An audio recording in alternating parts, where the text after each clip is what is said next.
Welcome to the Athletes in Motion podcast, from race to recovery, with your hosts, Tom Riegel and Kenny Bailey.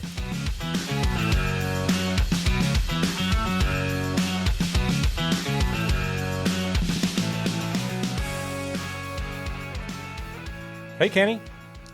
Hey, Tom. How are you? I'm fantastic. How are you today? I am doing great. We have a wonderful guest today, Ian Larios, who's a nutrition specialist and a chef. Welcome, Ian. Thank you. Thank you guys for having me. We're super excited to have you here. We're going to talk a bit about nutrition and about the sporting world and what you do. So tell us a little bit about yourself, because you've got a great story. Yeah, I got a pretty crazy story. So grew up all over the place. My parents were teachers, so grew up traveling all over the world. First was born in Reno, Nevada. Left when I was about 3 months old, and we went to Kuala Lumpur, Malaysia. Wow. After that, we went to Peru. After that, Czech Republic. Wow. After that, back to Malaysia. After that, we went to the States for a year. And then my last and my senior year of high school was in Caracas, Venezuela. And this is when it was like the murder capital of the world. It was like the craziest place to live. So it was like flat jackets and ducking yeah. and that whole thing. You'd Stay in the think compound. it would, but it wasn't too bad. It's a beautiful country, and I loved it out there. But for my senior year, it was cool to kind of go out there and yeah. I mean, I was so used to traveling that my parents were kind of apprehensive about asking me to move my senior year of high school. But I was like, one more country to At that point, let's you've go. moved so At that much. point, it was something that was so normal. That's to me. all by senior year of high school. That was That's all by a senior lot year. of movement. That was all by senior year. So definitely. What were they teaching that had them in so many different countries? So my dad's a PE teacher and my mom's a health teacher. Okay. So my dad was like elementary school PE, so basically he just got to make obstacle courses and Yeah. play all day. And Nice. then my mom was a health teacher, so she got to do all that in the upper level in high school. So Okay. So did you have to start learning those languages as well, or did you stay mainly to So in English sort of English, neighborhoods? And yeah, well, the school wasn't English; it was an international school, so it was Yeah. mostly like it's a okay. private school. Okay. So all the Yep. big oil companies and other companies send their kids there.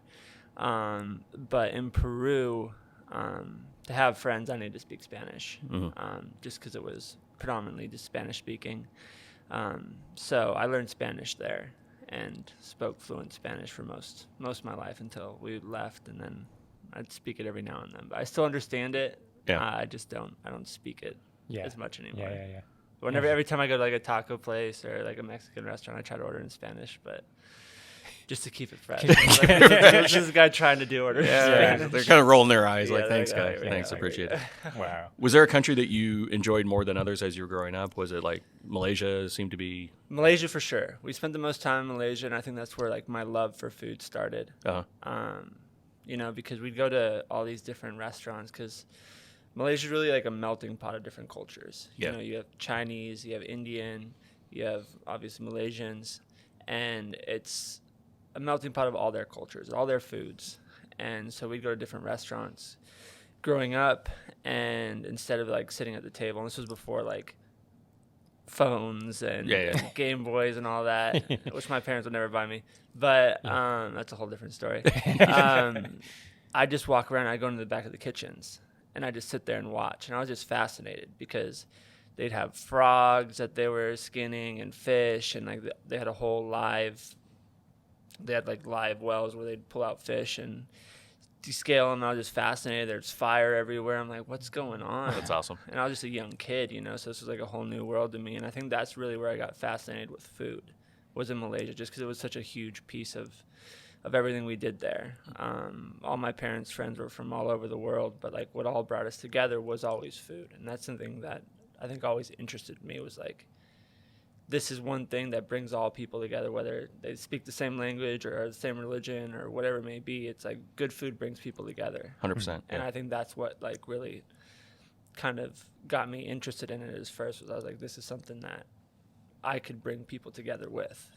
So you went from high school. When did you start formally sort of working as a chef, or when did you decide that was your track, or was it you sort of fell into it? The funny thing was I started making YouTube videos like when YouTube first came out. No kidding.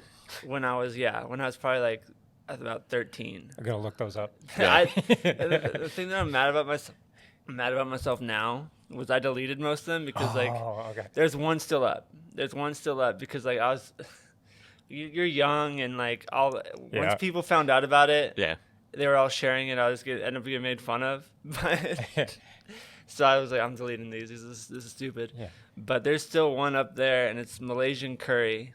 And I'm in a kitchen in Malaysia, just a young kid, and was making like a curry from scratch. Nice. And my dad was filming, and That's you can cool. see my dog walking around in the background, and yeah, every now and then I'll pull up that video, and it keeps into perspective how long this journey has been and how it started and the early roots of it. So if I could go back, I definitely would undelete those videos or not delete them in the first place, but it was one of those things. Well, yeah, today at that age, you would be getting 1 million hits and Exactly. doing So it's everything a completely else. culture shift, you Yeah. know, where it's like now all these young kids are getting super popular and getting crazy deals with endorsements There you just go. because You they're could putting their brand out there, you know. But that was like the early days of like doing what you're passionate about on, I guess, a level like that wasn't the norm. Yeah. You know. Does the recipe still hold up though when you go look at the video? It is. It's funny because I haven't changed it. You know, it's just one of those things I've been doing. There you now. go, man. So it's good. Yeah, It's we a gotta get classic. that. I've been Gotta doing get that for for sure. 10 plus years now, and it's definitely gotten better just because I've made it so many times. But Yeah. I'll still make that recipe for the highest level guys I work with. Okay, cool. And it's still one of their favorites. Nice. So then in high school, you made the decision to kind of go, I want to be a chef. I want to go down the. Yeah, The so food. in high school, so I started working in some kitchens. I had a summer job, my first summer job when I was 16, working at the Hyatt up in Lake Tahoe. I was a prep I've cook been up there. there. Beautiful Beautiful, yeah. place. But during the summer, it was like I think I was working 85 hours a week as a 16-year-old. Yeah. Oh, man. Which I don't think was necessarily legal. Probably but, not. But yeah, it was super intense, and I was doing all the grunt work for all the cooks and all the different restaurants there because it's a huge resort, couple different restaurants, and so I kind of realized there that I didn't want to be doing that for my whole life, you know, because I was just seeing the effect that those long hours had on all those chefs there, you know, whether they were excessively drinking or chain smoking cigarettes, like all those guys were wild. Yeah. And I just had no interest in kind of going down that route. Like I loved food, loved sharing my food, but I didn't want to just be stuck in a kitchen for hours on end. And that's very astute as a 16-year-old, right? Because making that decision obviously was a kind of a life course changing deal doing that, saying, look, that I know I don't want to do that. I love this, but I don't want to do that, right? Yeah, exactly. And I kind of figured that there was another way. And I mean, that summer too, I was making like a bunch of different sauces and selling them to my parents' friends. So I'd make I loved like Indian curry, so I'd make all different types of sauces, and then they could add whatever protein they wanted to it. So What are you doing for Super Bowl? I'm just curious to know. Just Are you completely off topic, but we'll talk later. But yeah, so then I realized that maybe there was a market in doing it like independently, you know, doing something where it was like being a private cook, doing something along those lines. And I was always a huge UFC fan. And there was one day I stumbled upon a video of a guy that was working with fighters, and he was doing pretty basic, cooking technique, but applying his knowledge of nutrition to it. And that kind of set a light off in my head. I was like, that's what I want to do. Because I was such a big UFC. Well, I am. Yeah. I've always been a huge UFC fan. Yeah. And that's when I just started training. And it really opened my eyes to it because I was having a bunch of training partners that were not eating, underperforming, and having drastic weight cuts. And so I used the knowledge that I found online, and these were like the early days of weight cutting. And I really just focused on that and trained myself, and kind of they were my guinea pigs early on, you know, people that I was working directly with and people that I cared about. And it was still like the real dark ages of it. So like you'd hear coaches be like, eat an apple and go to bed. And that was after training 3 sessions, you know. So what is weight cutting, just for people who are listening that don't understand that process? So weight cutting, essentially in MMA, since there's a grappling aspect to it, the idea is the bigger the fighter is, the more of an advantage they have. Mm-hmm. Which you think realistically, like if you saw a bigger guy fight a smaller guy, you think that bigger guy should win. Yeah. Most of the time that's the case, but I mean, obviously it varies.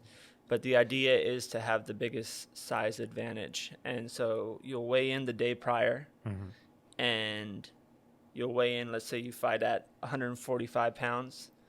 You weigh in at 145 pounds, but that day is built around cutting that water weight. To get down to that 145. Okay. So you're not walking into the cage at 145, but the shortest period of time possible you want to weigh 145. Yeah.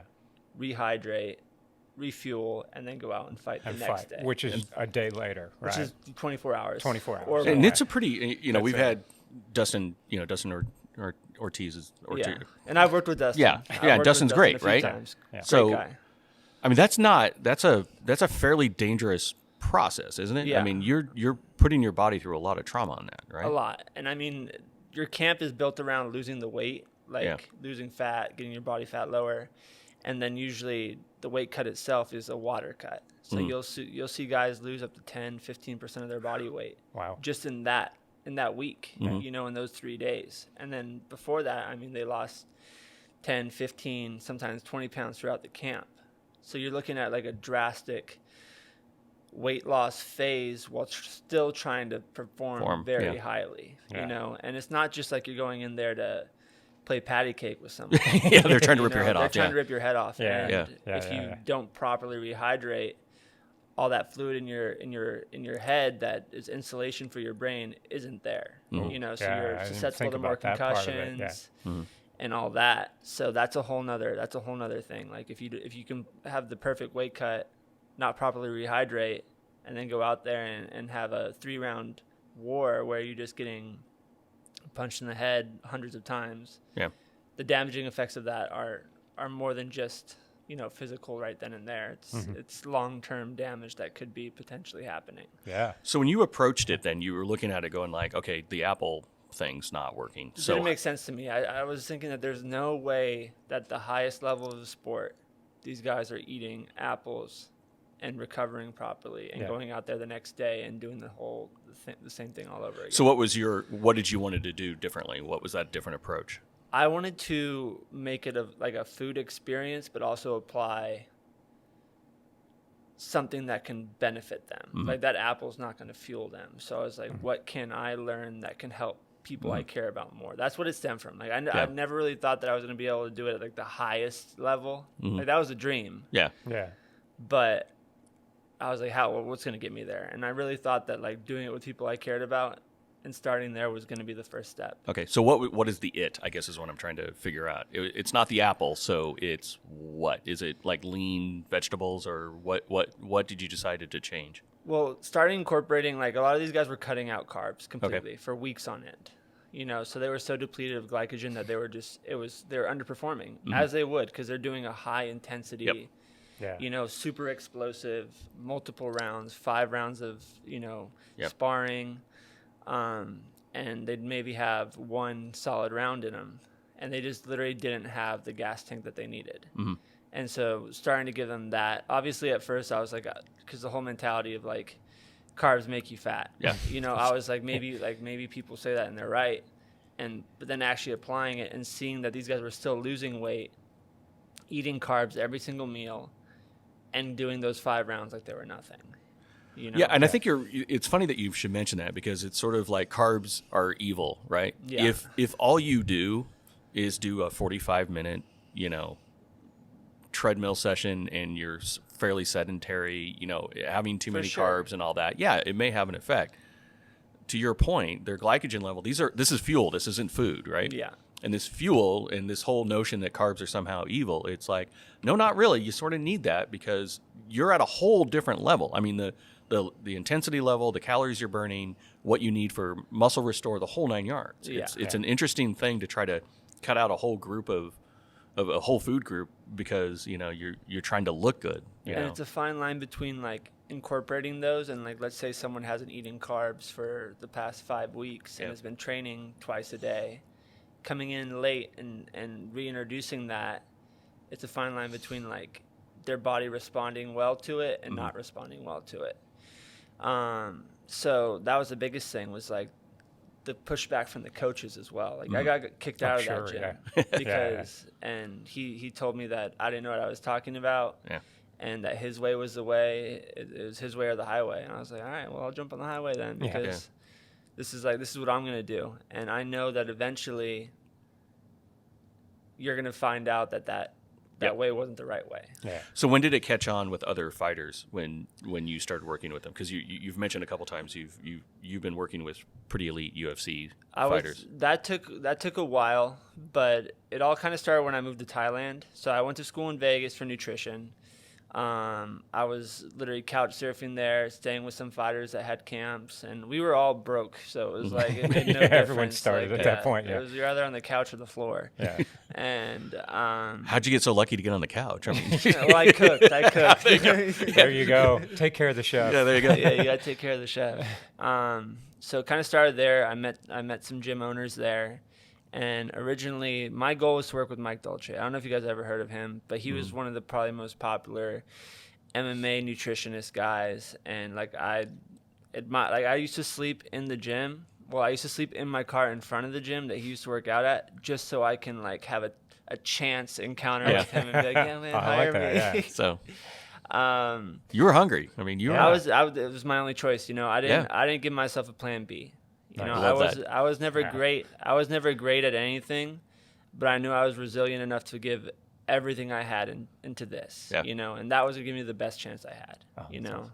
And that was the only thing I'd tell myself on those nights where I'd be broke in Vegas and like there'd be a UFC in town. I'd go down, and I couldn't afford a ticket, but I'd go down to the fight just to feel that energy of it. Mm-hmm. Just to feel like the energy of a fight weekend. And that was like, I'm going to be here one day. Mm-hmm. I'd see the teams walk in together. I'm like, I'm going to be in that group one day.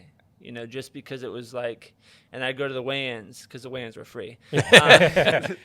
And I'd see these coaches up on stage, and I'm like, and I'd take all that energy in, and I told myself I'm going to be up there one day. Cool. That's I'm going to put all my eggs in one basket and make sure that happens at least once. So to get 100 feet on stage, you had to fly a few thousand miles to Thailand. Exactly. To achieve that. So I thought the best way was go to Thailand. I'm this close. I'm going to go to Thailand.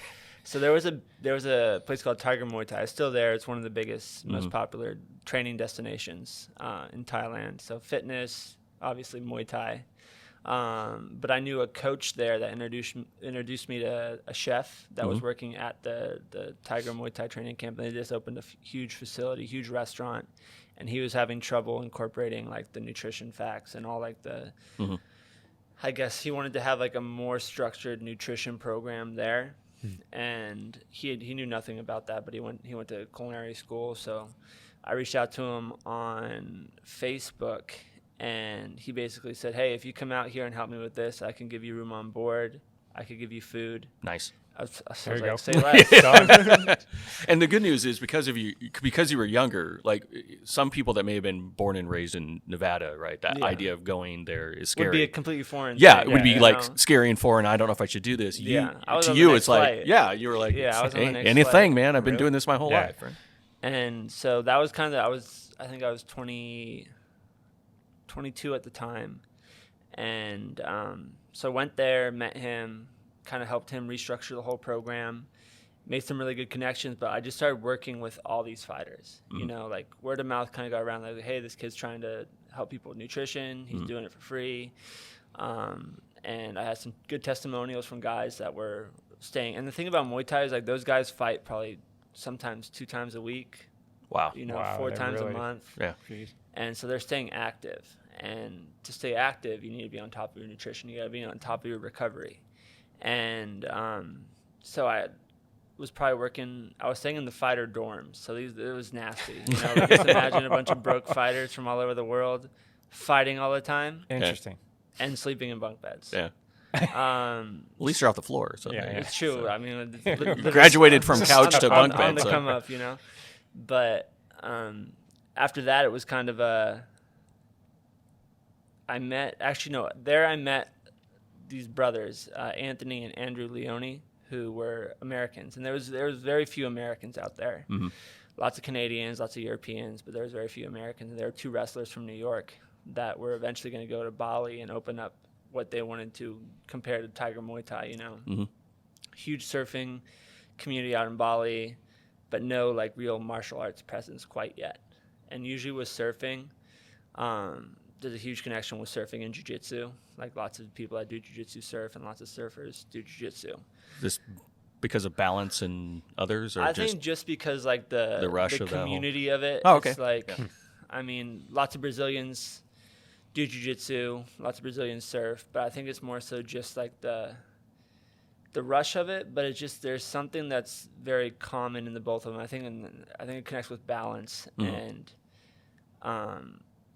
they're both rough sports. Like you gotta do them consistently to be good at them. Like you're not just gonna like surf twice and be like decent at it, and you're not gonna do jiu-jitsu twice and be decent at it. And so, anyways, they're going to their plan was to go to Bali and open up a martial arts gym. And I loved Bali. Growing up in Malaysia, we used to go there every Christmas. And my goal was eventually to buy a house in Bali. Like when I was like 11 years old, I told my dad, like, my goal is to buy a house here in Bali and live here. Mm-hmm. And so again, that was another moment where like a light bulb went off in my head. I'm like, I can do in Bali what the chef at Tiger Muay Thai was doing there. Mm-hmm. And so I just wanted to get there early. It was one of those things where if I was early to the game, I felt like I could have something that could be have something in the future, have something like a restaurant or build something or have early access to the fight team.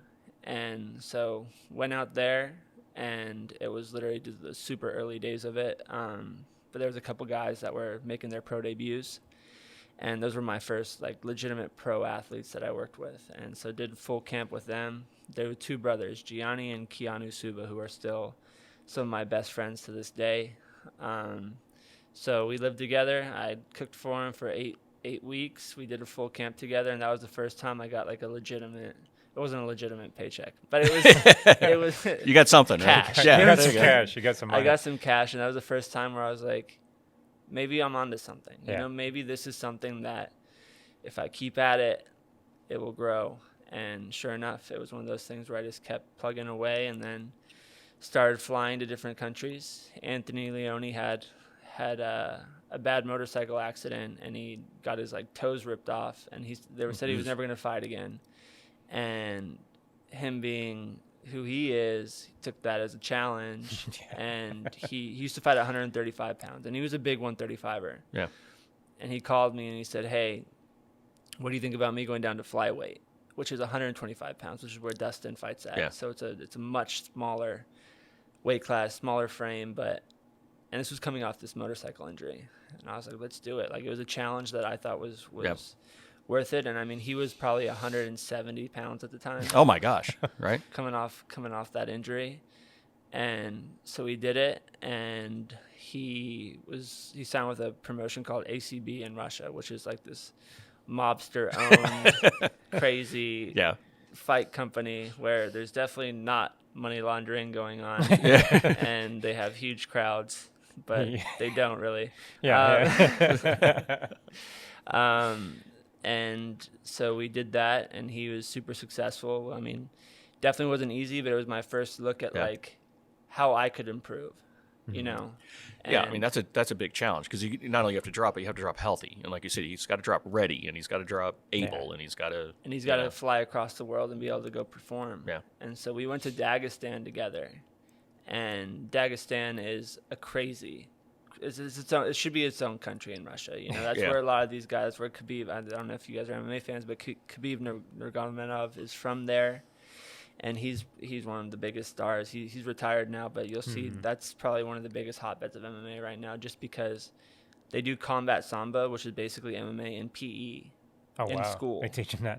And like, these guys have cauliflower, like these kids have cauliflower ears. They have scars all over their face. They just build tough people. It's up in the mountains in Russia, so it's just tough people.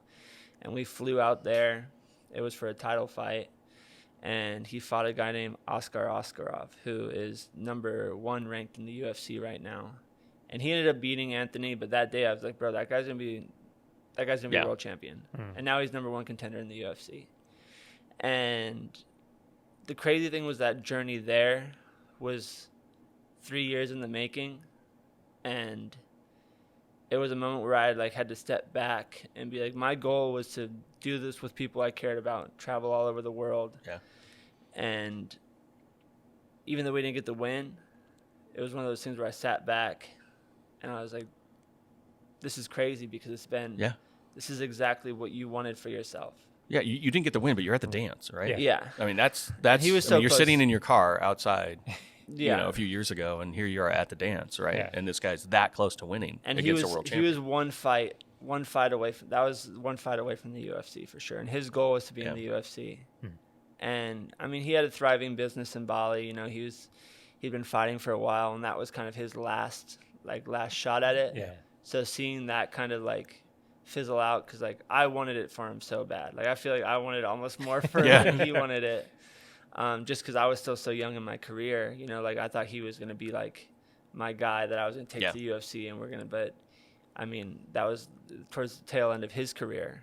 And from there, the next week I got an Instagram message from the guy I work for today, George Lockhart, who was one of the guys that kind of was working with all the champions, Conor McGregor, you know, Cain Velasquez when he was the heavyweight champion, and he basically offered me a job on the spot through Instagram Messenger because he'd been following me and he'd been seeing what I've been doing, and yeah, I mean that was the goal, was to work with UFC guys, and he basically offered me that on the spot, and yeah, I mean I've had the chance to work with 5 UFC champions now. Nice. One that was only a champion. We've won 4 titles together, but then one was a new champion that I worked with for most of his career and up until that fight. So awesome. When let's talk about the process, right? Yeah. You get introduced to these guys. Help us understand sort of like how many months out. The only thing I can equate it to is sort of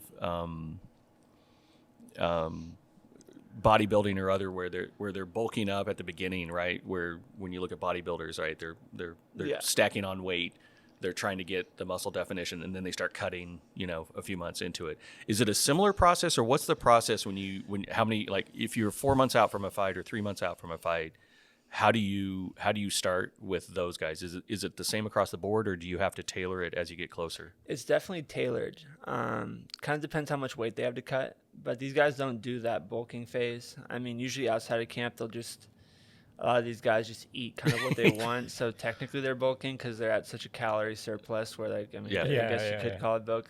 It's not an intentional thing. They just like pizza. I don't, I want that. Unintentional bulking. There you go. Adam calls it a dirty bulk. Dirty bulking. I've been dirty bulking for 35 years now. So I'm just about ready to get to my cut phase. I'm still at the dirty bulk phase. A couple more years though, right? A couple more years and then totally going to cut.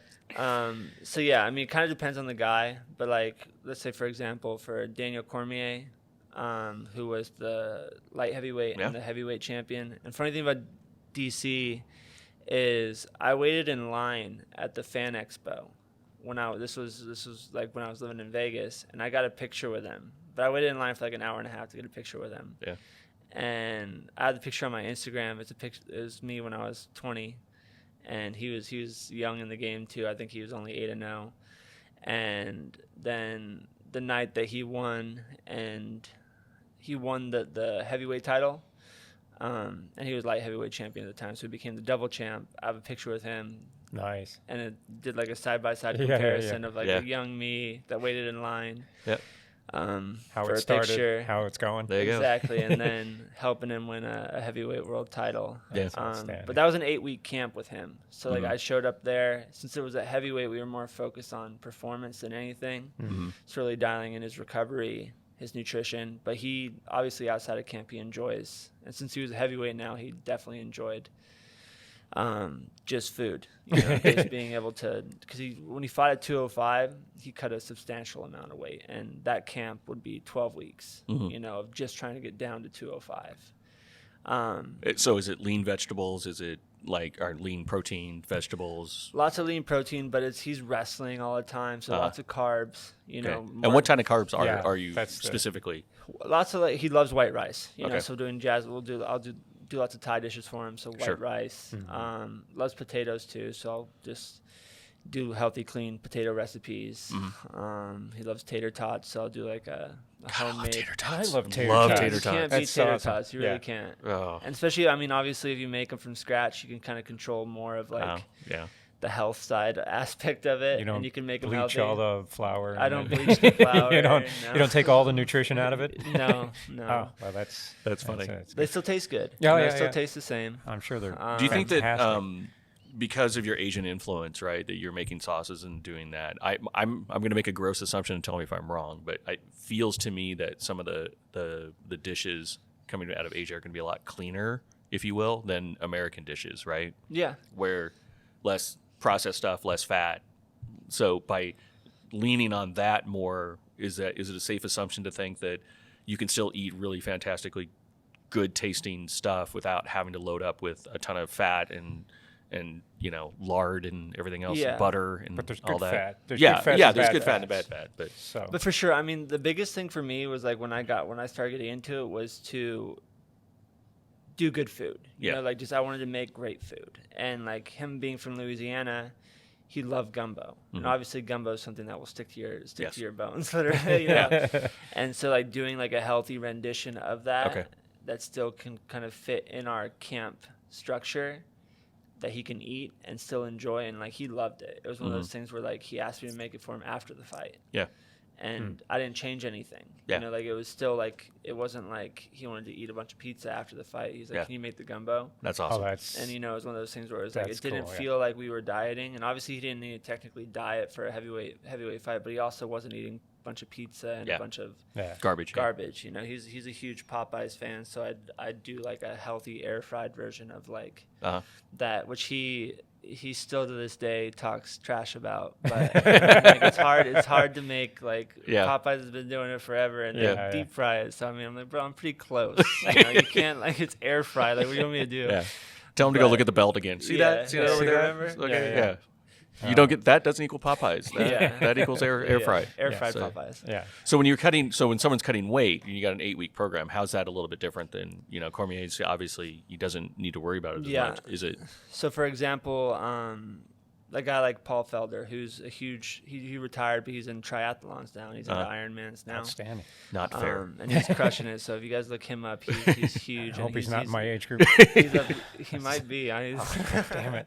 But he's crushing in triathlons. But with him, this was before he found that, so he always struggled with his weight. Post fight, he'd probably get up to 195, and he fights at 155 pounds. Oof. So 195, 190. I might be adding a couple pounds to that. So if he hears this, let's say 190, plus or minus. Okay.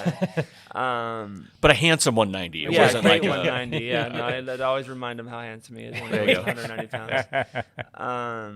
And so he'd fight at 155 pounds, and so he'd train so hard because he's a workhorse, but he'd be doing sparring rounds, grappling rounds, things that are hard on the body and obviously it affect you the next day. Sure. Yeah. Something where like he can push himself now on the bike, and he can do 60 miles, 50 miles, and still be able to train the next day because he's in phenomenal shape, but he's not having that kind of wear and tear that you would if you're throwing bones at someone. Yeah.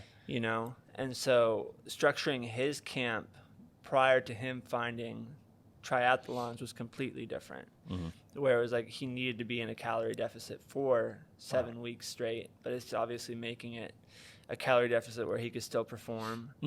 But like he fought in New Zealand, and I came out from Bali 4 weeks before the fight, and he was about 185 pounds when I was there, and then he stepped on the scale in Auckland in New Zealand he was headlining that card, and he was 155 and a half pounds. And it was a fairly easy weight cut because we structured it properly. And I was there watching him train, and I was kind of seeing how he was recovering. Yeah. We're tracking all his sleep, his HRV. So I was there every training session, watching him, seeing how he was feeling, seeing how he was responding to certain things that we'd incorporate into his meals. So that was probably the most the most hands-on that I've been, because I've been able to see. Obviously, it's different when I'm like working with someone remotely. Like, you could have the perfect plan for someone, but on paper, it might be the perfect plan, but how it actually applies to them and their body and training is a completely different thing. Totally. So I was seeing it actively play out in front of me. I'm like, all right, I need to readjust his carbs for this day, or he slept bad this day. We need to pull something back. And it was one of the heavier fighters that I've had, but it was one of the easiest weight cuts that he's had his whole career. And he had some horrible weight cuts. So throughout the day, when you see a fighter like that, you mentioned a couple of times sort of look at his sleep pattern, look at his recovery, look at sort of where he's at. Naive and stupid question here, but is there and they always say breakfast is the most important meal of the day. At what point how do you lay out a particular day? Is it light because he's going to do training in the morning and then you sort of feed it in the afternoon, or how does that balance sort of work throughout the day? So it kind of just depends what he's doing. He'd have some early morning lifts where we just do some fast burning carbohydrates in the morning, a little bit of protein. And then most of the days were early, so we weren't going too heavy in the morning. So it was more so just getting bigger meals in after and kind of replenishing what he lost. And again, when you're in a deficit like that, I guess the bigger meals you can have, at least for him, he was getting bigger meals in after the workouts, just because we were having that gap in between between meals, so it's if he had a 7 a.m. lifting session, it's a 30-minute drive, there's no need for him to wake up at 5 just to eat a meal rushed, get less sleep, and kind of have to force that meal down. I'd rather have him with his schedule have some sort of energy source that's relatively low calorie but high energy, go train, and then refeed him after that, and then second breakfast, because that's what he was looking forward to, because tell me one person that doesn't look forward to second breakfast. Exactly. Right. One person that would want to wake up an hour earlier just to force the meal down when the sun's not even come up for another 2 hours, and then go to a strength conditioning session. And so it's kind of, and he'd usually force a meal down before, but then he'd feel like he was still digesting and then your strength session isn't as quality your as blood it flow should is be. not as what it should be, and you just feel like your body is focused on digesting as opposed to blood circulating through your body. How much did supplements play? You hear a lot of these bodybuilders and other people taking pre-workout supplements and other supplements. Were those incorporated as well, or was it you try to keep it as clean as possible? Yeah, all the supplements we use are all third-party tested and everything. So it's more so we'll use creatine, a fast-burning carbohydrate like a dextrin or something of that sort. Just during the workouts, just because he's doing high-intensity workouts, so just kind of intra-workout nutrition, and then every now and then we do some probiotics if he was having some sort of digestion issues or gut issues. But in terms of supplements, we take some joint stuff, some omegas, wherever we felt like we were lacking in nutrition and didn't want to add a surplus of calories, we could kind of supplement there. But it wasn't you didn't have a big giant. We weren't relying on supplements. What I'm finding fascinating is what it's sort of you're reacting, right? You're paying attention to what's going on. It's not just to your point. Okay, here's the plan, and good luck. It's okay, let's see what we're doing here. You're not adding supplements just for the sheer sake of it. It's we don't want to add calories, but we do need to look at joint health. So let's do something here. It feels more surgical than it does just sort of carpet bomb, I guess would be. Is that a safe thing to say? For sure, because it's one of those things that's completely customized. There's no nutrition. You could have the perfect nutrition plan, but it doesn't apply to everyone. It's different for everyone. Everyone's going to respond differently. Everyone's got different training levels. Everyone's got different goals. So it's I'm sitting there watching. That's all I do for 3 weeks. My nutrition, my everything doesn't really matter. That point. It just hits. Because he hired me to be there to help him at Sure. the best of my ability. So I track his sleep. You know, I didn't want him looking at his sleep, so I logged him out of his app, and I just logged in so he didn't have to think about it. You know, where like if he didn't have good sleep and like his HRV was bad for that day and like his readiness score was down, I'd pull back, and I'd tell his coaches to pull back a little bit. Mm-hmm. You know, just because I don't need him thinking like, oh, I'm under recovered, under fueled. That's the psychological aspect of it that which you're is taking huge. away from him, right? Taking that, cleaning that exactly. up. Which I mean, it's great to have the whoop and all that and have your HRV, but sometimes the mental aspect of it, Sure, totally. saying you're unprepared, it's like, oh, maybe I am unprepared. Yeah. There's an article that came out, and there's a study that's going on people that are becoming like they're becoming stressed out because they didn't hit their 10,000 steps because that's what their watch told them to do, right? Versus kind of what do I feel good and what does well. So I think my theory is at some point in time there's going to be a backlash on some of these devices, and I think you're starting to see obsessive. it. Yeah, because we started off, it's like, ooh, cool data, and then we start yeah. looking at data, and then we start relying on data, and then we forget about, we're actually humans and we change. So how much technology are you using for that, like the whoop and stuff? Because they can't fight with a watch on, right? Yeah. So a lot of it is, how do you track that calorie burn? How do you track that?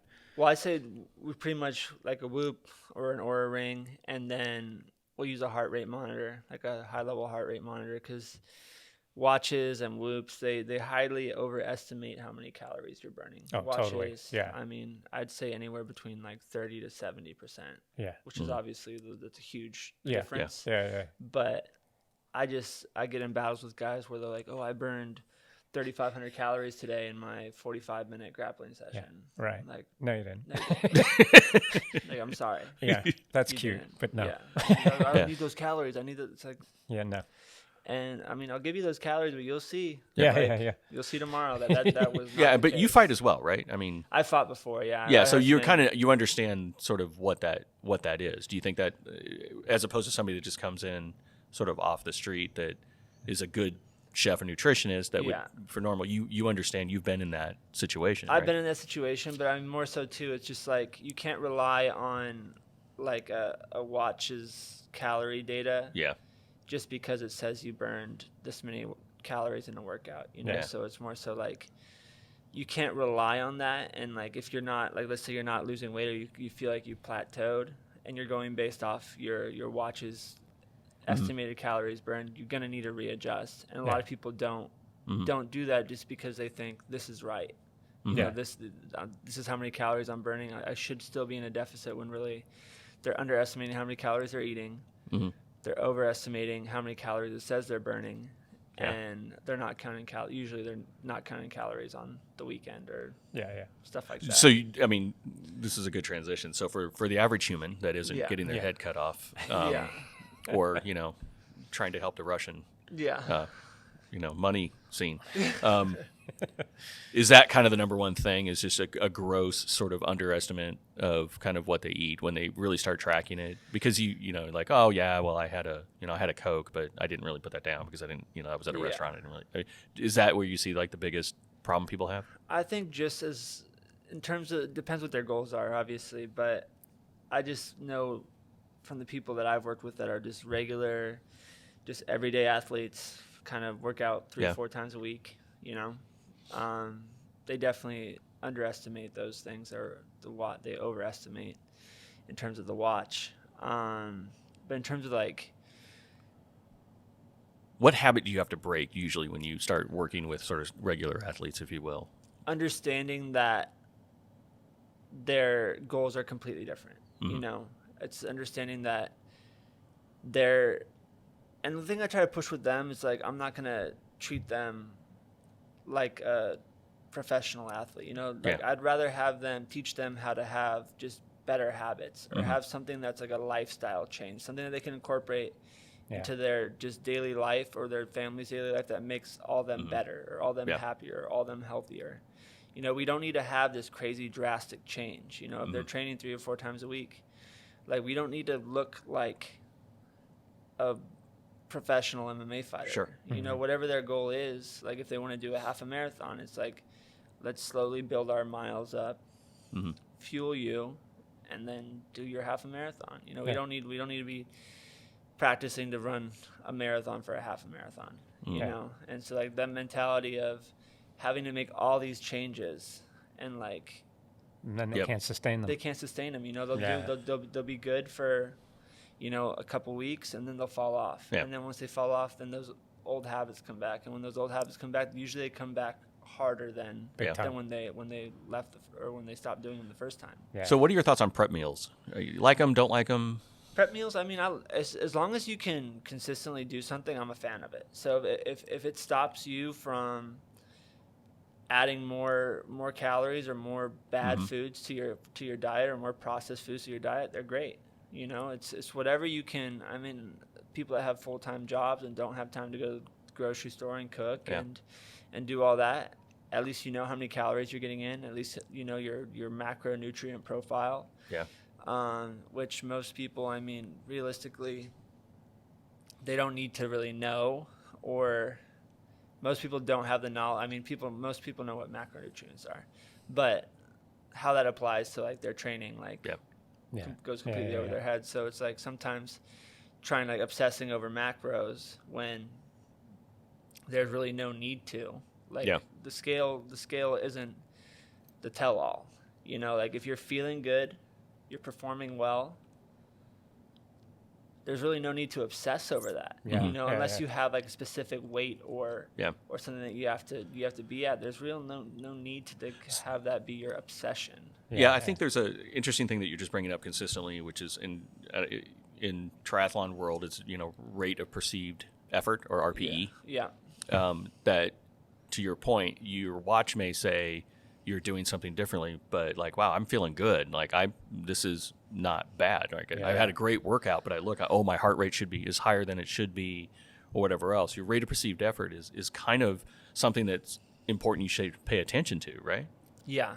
And I mean, that's the thing too. Like, you don't need to be a hero every day. You know, like the thing about that is like just because you feel good and like let's say you're going off the metrics of your heart rate monitor and you can push more.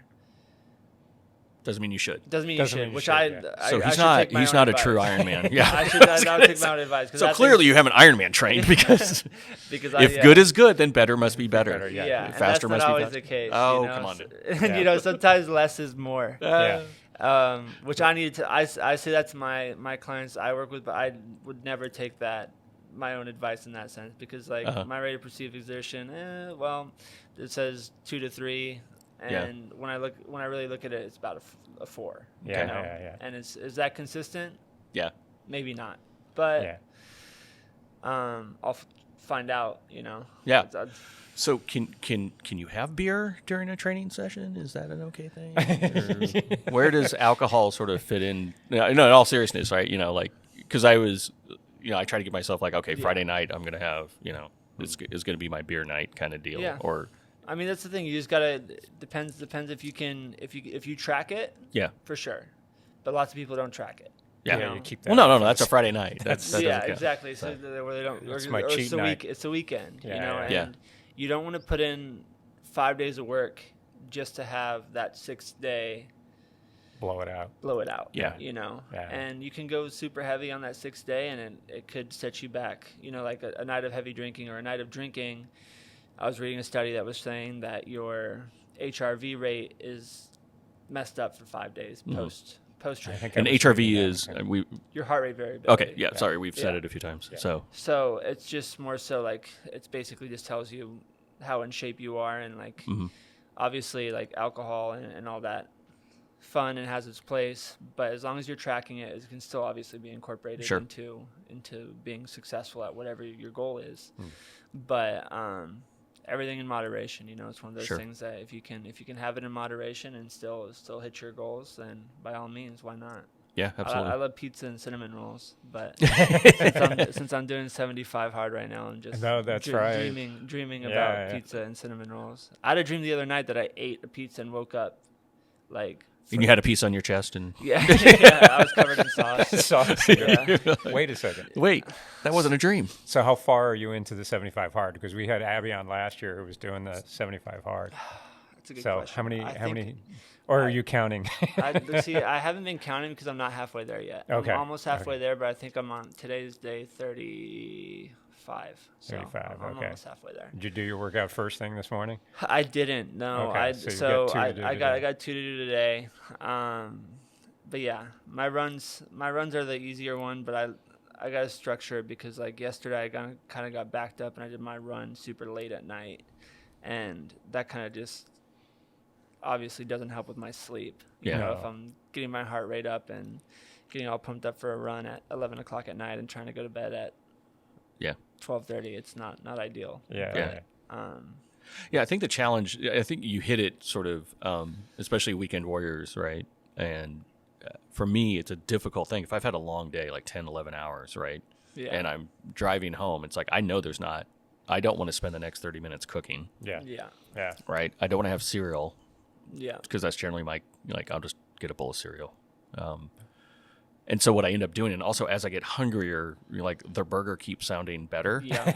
Right. As Yeah. it goes along, where at 6 o'clock, it was like, yeah, I can probably eat something clean. 7:30, I'm like, man, now I'm really hungry. I Yeah. can just, kill it. It's cheap. It's fast. It's easy. It's easy. Right. How do you, what are your recommendations on people that are doing those sort of long days? They don't want to stop by the grocery store. They know they don't have something at home. Is there It's another hour of cooking. before yeah, you right. eat. And then I got to clean it. Once and you then- decide what you yeah, wanna have. exactly. I mean, the biggest thing is honestly preparing to be successful. Like if you prepare the day before, whether it's you prep a meal, grab a rotisserie chicken, grab some veggies, have Sure. that in the fridge, just pull that apart. Throw some potatoes in the microwave, throw them in the air fryer. Like you're saying, Yep. like it's easy things that you can do, but it honestly all comes down to preparation. Like obviously, if you don't have any food in the fridge, that's not an option. But Yeah. if you have food in the fridge that's prepped or is just needs Relatively to be easy. heated, Yeah. Yeah. you're setting yourself up, and like you're gonna have less resistance. The more resistance you have, the harder it's gonna be. Sure. Yeah. So if you can set up a path of least resistance where it's like, okay, I have a rotisserie chicken in the fridge, I have an avocado, I have some prepped potatoes. Yep. You're set. You have a balanced meal. Yeah. Yeah. You have something that like it's obviously you can throw some seasonings on there and like have a hot meal basically prepared to go for you at home, which Sure. will take 10-15 minutes, or you can compromise and stop on the way home. But I mean, that's based off your goals. And Yeah. if you prepare that and you kind of have that ready at home, like you're setting yourself up to be successful. Sure. And Yeah, that's just because a the challenge constant- also with it, like prep meals, for example, it's like, chicken and rice 4 days in a row is kind of, Yeah. Again, I'm not training for a championship. It's, I need to eat cleaner. I'm trying to do a better job, and maybe that's what the sauces are all about, right? Is like, Yeah. if I could just do There's something your- with rice. there's your seasonings. Yeah. yeah, Your 'cause- your Yeah, flavors and your seasonings seasonings. and Jeez. like, if you could have 3 sauces that are prepped and ready, I mean, if you you want to use a barbecue sauce, I mean, there's low carb barbecue sauces. Yeah. I mean, there's a lot of options out there. It's finding the stuff that doesn't have all the added sugar for me is always Yeah. the challenge because they're just trying to reduce that part of it alone. And then it's adds like up. all these sauces, you start looking at like sugar is the third item Yeah. on the Yeah. list. And you're like, really? Third Can or we- second, Yeah. it's one of those things where it's tough to do, but there's some good options out Yeah. there, and it's Yeah. just Soy find something that sauces. you can that you like, and do that. And I mean, it doesn't obviously you don't need to be like super dialed in every single day if you're just trying to just get in shape and trying to have a routine. But I think the more you can set yourself up to be successful, Yeah. those are those little things, like in my mind, like having that in the fridge is like my non-negotiable. Yeah. Yeah. Having good food options is my non-negotiable. Yeah.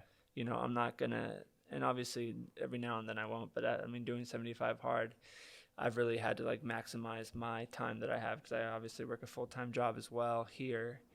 And it's one of those things where it's like, it's easy to, I guess, try to not do those things where I like, it's easy to like stop and like grab like a Yeah. bowl Burger. at Chipotle Yeah. or No, something, yeah, absolutely. Yeah. but it's also me kind of compromising. I'm compromising what I set for myself originally. Yeah. And Yeah. that was to stay on the diet, stay consistent.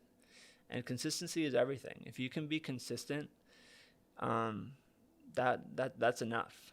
whatever it may be, and that's in anything. Yep. And consistency is everything. Yeah, instead of hitting the home runs, if you don't need to hit home run every time. If you can just base hits and just kind of keep consistent with something easy, it'll make it. And that success there's better. There's a quote that I love, and it says it's better to be consistently good than occasionally great. Yeah. And Nice. it's one of those things where it's like you don't need to hit a home run every single time. Yep. And a lot of people live their lives by doing one great deed, doing one great day of working out, and then they're just done for the rest of the 6 days. Yeah. And, it's better to be good and stay on track consistently. Yeah. Do it 4 days a week, and then The amount of guilt I'm feeling right now. We'll talk about your training plan after this. Great. but you've done an Ironman before. Yeah, well, I got lucky.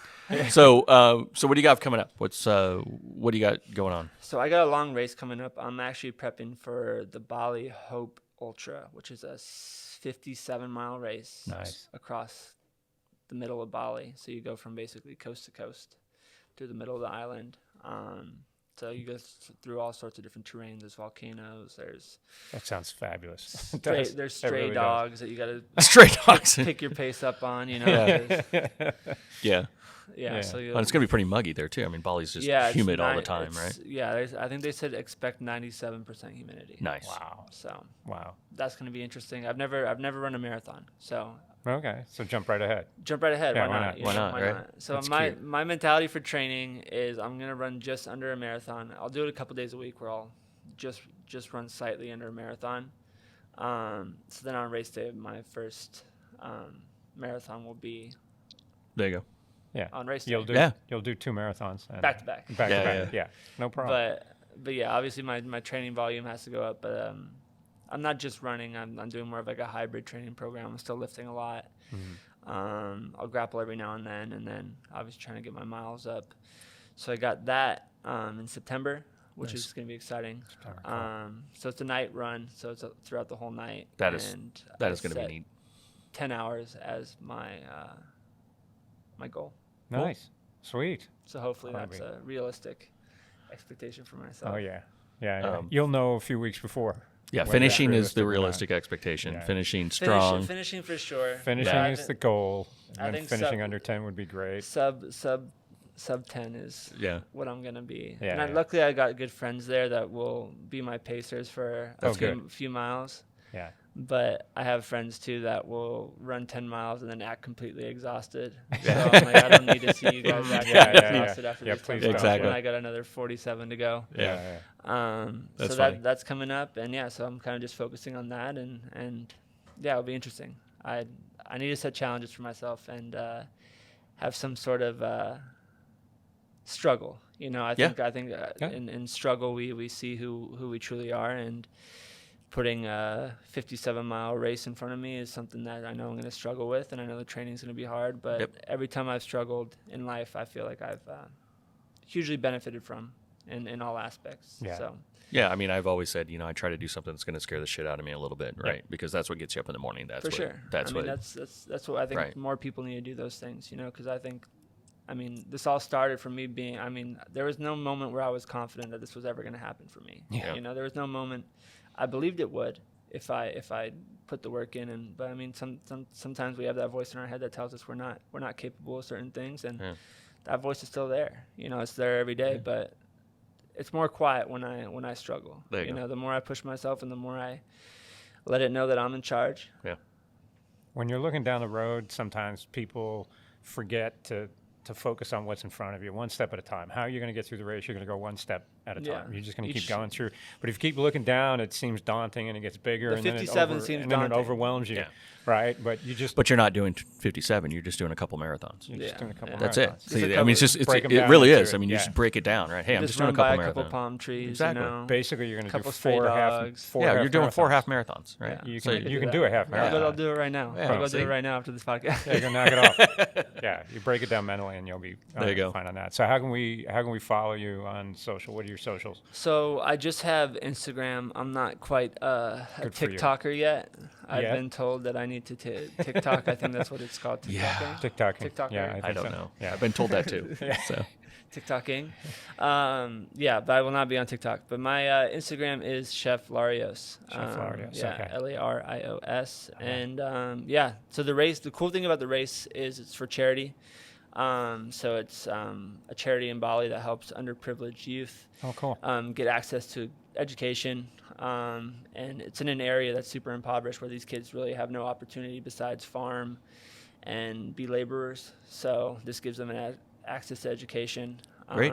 So again, I grew up around great parents that pushed me to pursue my dreams, and if I can have that impact on one person through this race, and have a young kid from Bali go to a good school or get access to something that they're passionate about, then I will rip all my toenails off in a Nice. race and Do get it. some nasty blisters to do that, because There you go. that's what it's all about. That's great. That's cool. So what's the name of the race again? Just to Bali Hope Ultra. Okay, so we'll look that up. We'll post all that stuff up. September. Yeah, and make sure September. that we have the charity name and all the other stuff on there. Awesome, So if awesome, anyone wants yeah. to donate to it, that'd be Absolutely. great. It's fantastic. So And I'm going to try to kind of document the whole training process as well. Okay. Because, I know I don't look like the normal ultra runner with all my Actually, tattoos and kind of look like a normal ultra runner. Actually, you fit more into an ultra runner than we do. Trust. More gangster ultra runner with tattoos. oh no. No. Yeah. Ultra runners have yeah. It's a great community. They look nothing like anyone thinks that they look like. It's Yeah. great. When you see them all together, you just go, wow, Yeah. it could be anybody. Yeah, It could and the be cool thing anybody. about this race is people from all over the world with the common goal is to help. Yeah. You know, and Bali's done so much for me. You know, it's been a place where it all started. You know, Yeah. if I didn't have that platform early on, things could have been very different. Yeah. You know, so it's a place where it's my happy place, and it's where I want to build my dream home, and it's where I want to build my family. So it's a place that I will give back to any chance I get. Yeah. You know, And we so. want to come visit. Yeah, Absolutely. come visit. You guys always got places Valley to do stay. a training camp. Sounds like you need we somebody can to do it. sag in September. Yeah. It does. It Well, does. we talk about opening a recovery lounge. Yeah. We could Oh, yeah, there you go. do that. Sure. That'd be fantastic. So thank you so much. Yeah. It's been great to get to know you even more and have great conversations. So thank you Yeah, for thank being you here. guys so much for having me. Really appreciate it. Kenny, this has been fantastic. Everyone, thank you for listening. We appreciate all your comments and all of that fun stuff. So thumbs up, 5 stars, whatever it takes. All of that helps the algorithms and gets us out to more and more people. So appreciate everyone, and we'll catch you on the next one.